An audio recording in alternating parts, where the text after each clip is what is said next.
Di mana ada konsep bangun tidur langsung dapat pahala? Ya kan? Beliau duduk dulu. Nah, jadi sunnah Nabi kalau bangun dari tidur, duduk dulu.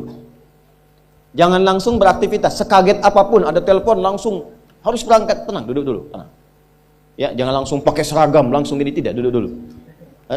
Kemudian famasaha biyadihi min athari naumi. Lalu dia menghapus bekas-bekas ngantuknya dengan bagian tangan yang bersihnya.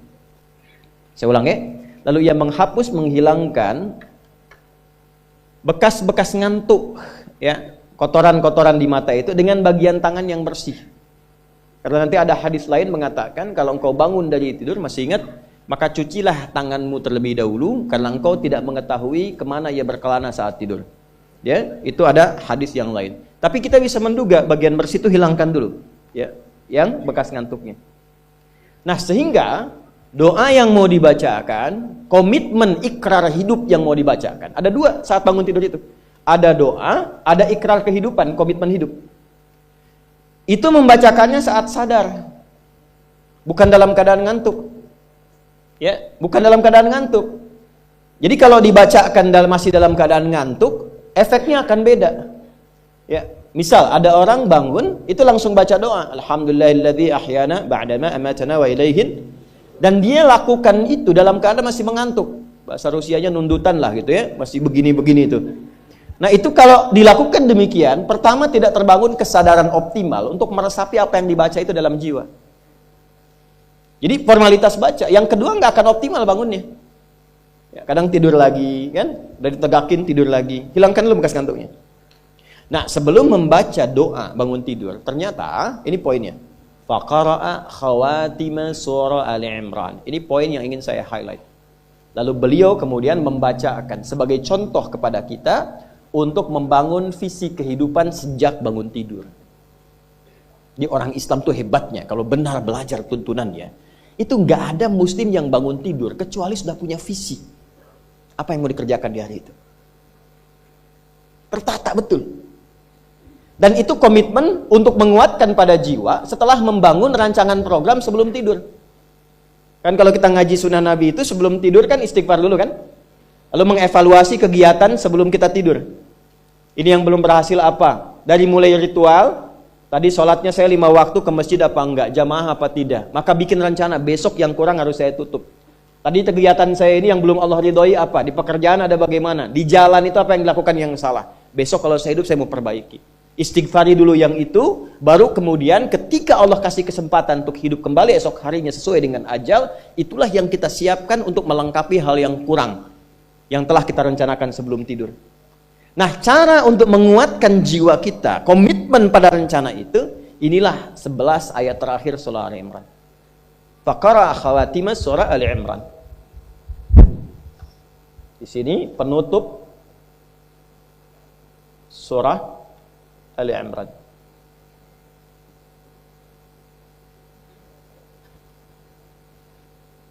Ya, dari ayat 190 sampai ayat 200.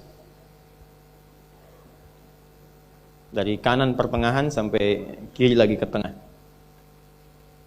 Sudah?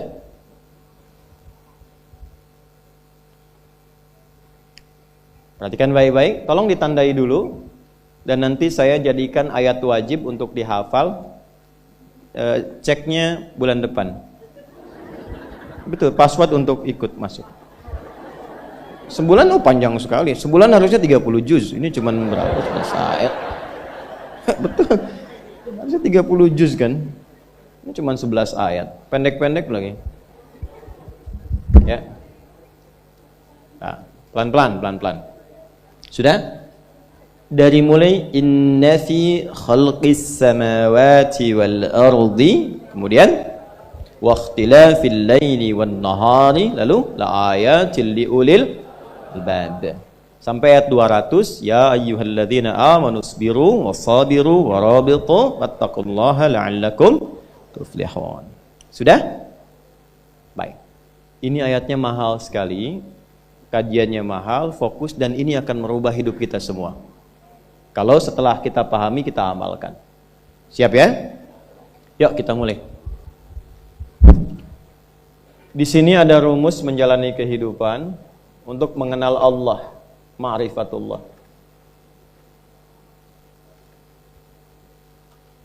Makanya tema kita kan cara mengenal Allah kan? Sudah? Di sini ada rumus ma'rifatullah, mengenal Allah. Sehingga dengan kenal Allah itu sebagai pencipta kita, kita tahu tentang esensi hidup kita. Kenapa kita diciptakan? Apa tujuannya berada di kehidupan di bumi ini? Mau kemana setelah kita hidup? Kita paham itu. Sehingga setelah itu kita bikin rencana. Ini paham esensi hidup.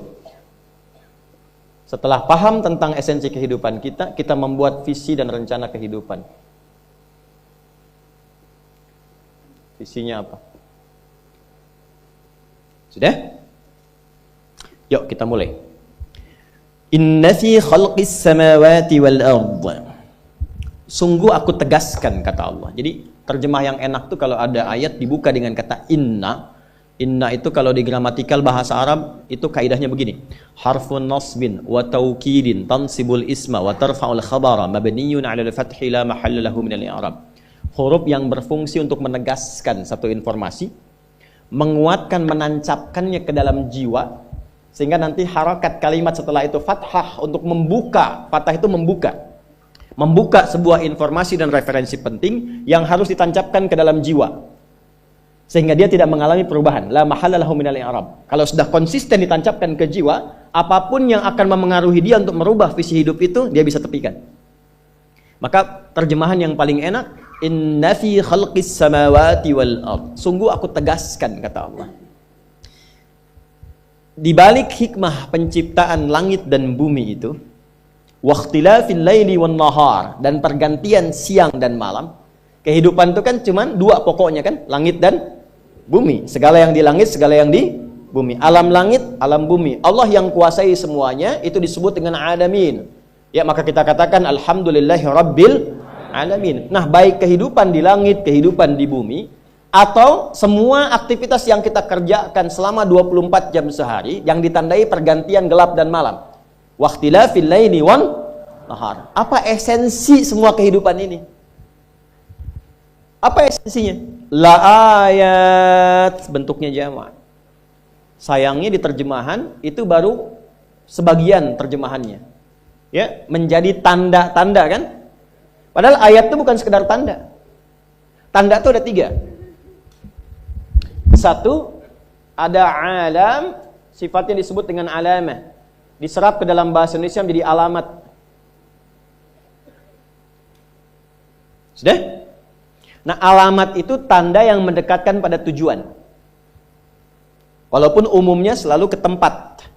Itu alamat. Itu dari bahasa Arab. Di mana alamatnya Masjid An-Nur? Ketika Anda tahu alamatnya, lebih dekat sampai ke tujuan kan? Tak tahu alamat, tidak mudah mencarinya. Itu pertama, tanda. Kedua, wasmah atau wisam. Simatun. Diambil kemudian karakternya disebut dengan ismun. Nama, tanda.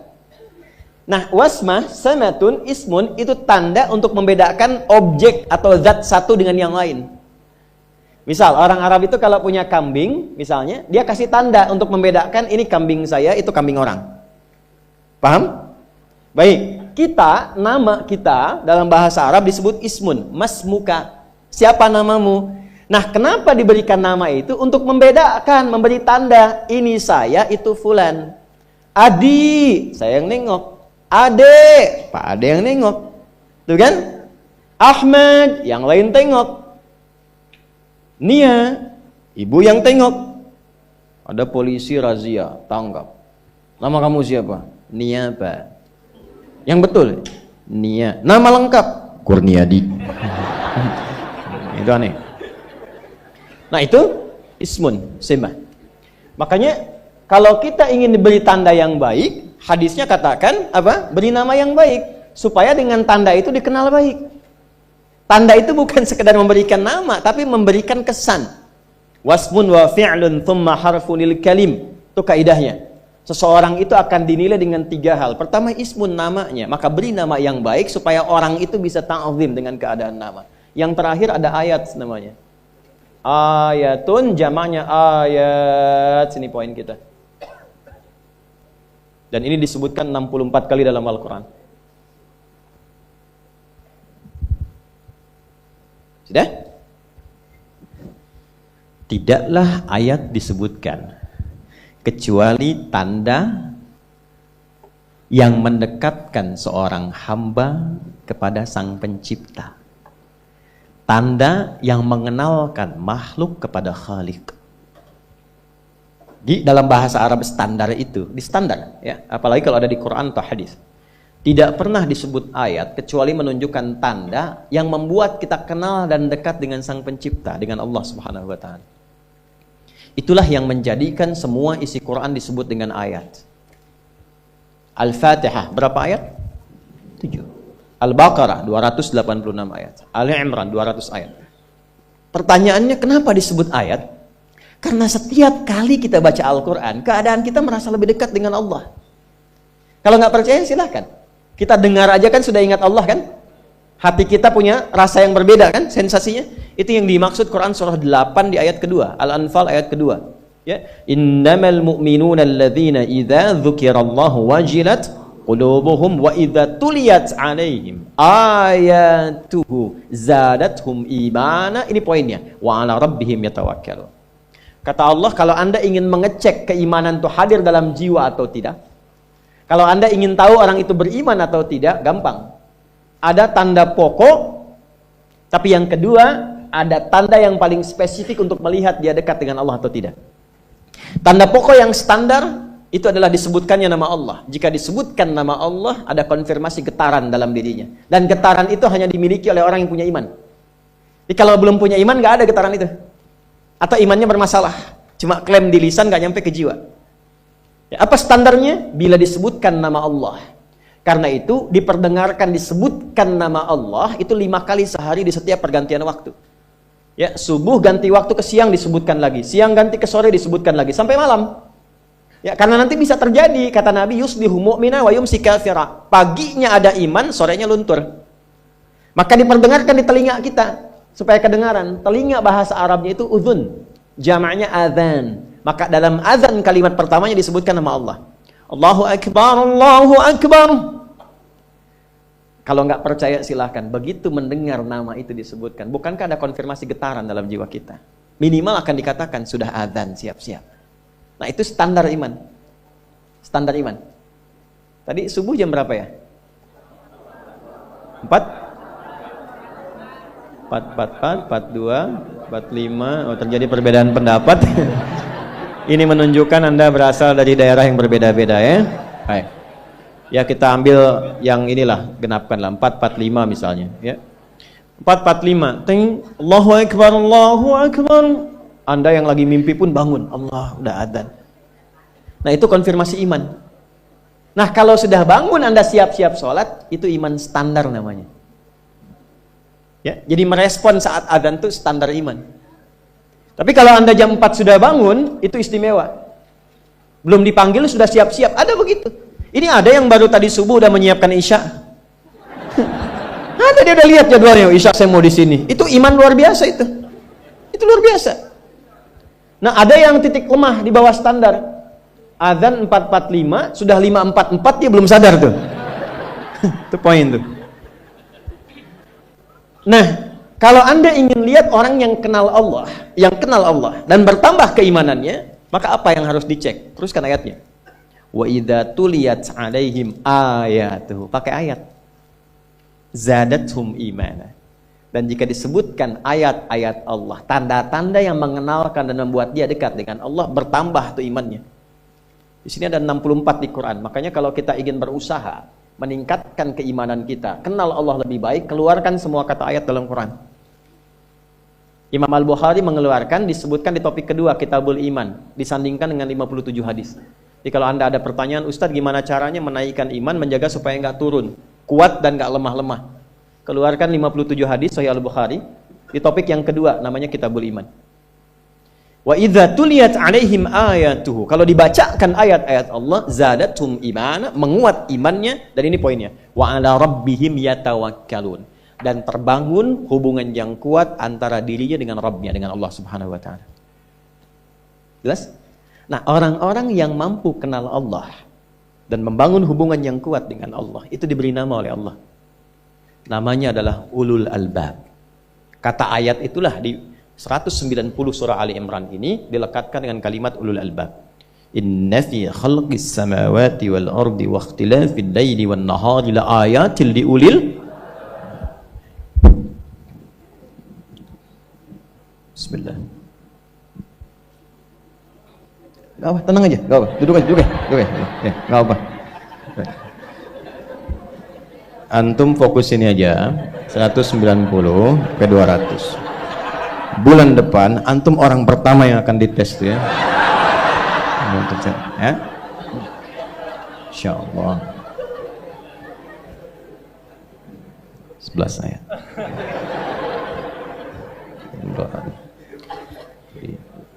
Jadi saya berusaha optimal supaya saat antum ditanya, saya nggak sempat bis ngapus kemarin ya. Ya. Ulul albab, bismillah. Yuk kita lebih fokus ke sini.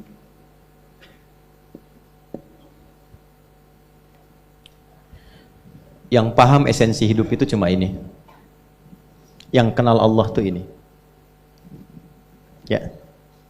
Yang tahu kenapa diciptakan, bahkan bukan hanya dirinya, dia tahu kenapa langit diciptakan. Bedanya begini, ulul albab itu.